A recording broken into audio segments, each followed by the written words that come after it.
اسرائیل اگر فلسطین کا اتنا ہی دشمن ہے تو فلسطین پر اتنا حملہ کیوں نہیں کرتا جتنا حملہ وہ غزہ پر کرتا ہے؟ غزہ بھی فلسطین کا حصہ ہے لیکن فلسطین سے تھوڑا سا دور ہے، تو اسرائیل غزہ پر ہی کیوں اور نارتھ غزہ پر ہی خاص طور پر اتنا حملہ کیوں کرتا ہے؟ یہ سوال ہے نا، تو آئیے سمجھتے ہیں۔ کہانی شروع ہوتی ہے 1956 میں کہ جب ایجپٹ کے اس وقت کے صدر جمال عبد الناصر نے سویز کینال کو نیشنلائز کر لیا۔ سویز کینال گلوبل ٹریڈ کے لیے بہت ضروری ہے، یہ میڈیٹرینین سی کو ریڈ سی سے ملاتی ہے۔ دنیا میں ٹریڈ سویز کینال کے بغیر کرنے کا مطلب یہ ہے کہ ایشیا سے مڈل ایسٹ سے آئل لے کر گڈز لے کر پوری دنیا کا چکر لگانا پڑے گا، کیپ آف گڈ ہوپ سے گزرنا پڑے گا، کاسٹ زیادہ آئے گی، ٹائم زیادہ آئے گا، ٹریڈ نہیں ہو پائے گی۔ سویز کینال یہی چیز ممکن بناتی ہے۔ گلوبل ٹریڈ کا آج 12% سویز کینال سے گزرتا ہے اور ایجپٹ اپنی اکانومی میں $9 بلین کا ریونیو صرف سویز کینال سے کماتا ہے۔ 1948 سے لے کر 1950 تک ایجپٹ نے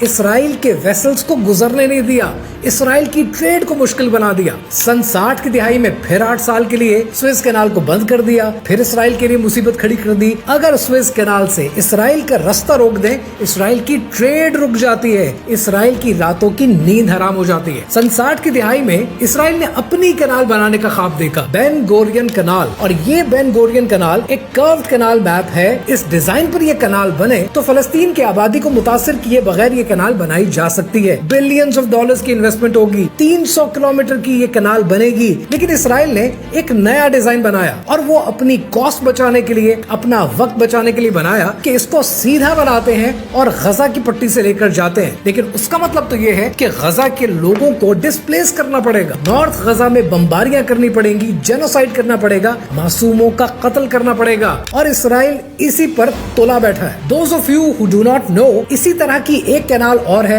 which is پاناما کینال، اور پاناما کینال پر اس سال کے آغاز میں بلیک راک نے قبضہ کر لیا ہے۔ پاناما کینال گلوبل ٹریڈ کا 5% آپریٹ کرتی ہے، سویز کینال گلوبل ٹریڈ کا 12% آپریٹ کرتی ہے۔ یعنی یوں سمجھ لیجئے کہ یہ دو کینالز یہود کے ہاتھ میں آئیں تو اس کا مطلب یہ ہے کہ دنیا کی 17% ٹریڈ پر ان کا قبضہ ہو جائے گا۔ یہ سب باتیں آپ کو میں کیوں بتا رہا ہوں؟ یہ سب باتیں میں آپ کو اس لیے بتا رہا ہوں کہ جب کبھی یہ مہم چلے گی اور آپ کے ملک میں اسرائیل کو ماننے کی آوازیں تیز ہو جائیں گی، تب آپ کو میں پکا کر رہا ہوں، تب آپ نے اپنی آواز اٹھانی ہے کہ اس جابر کو، اس ظالم کو، اس فاسق کو ہم نہیں مانتے۔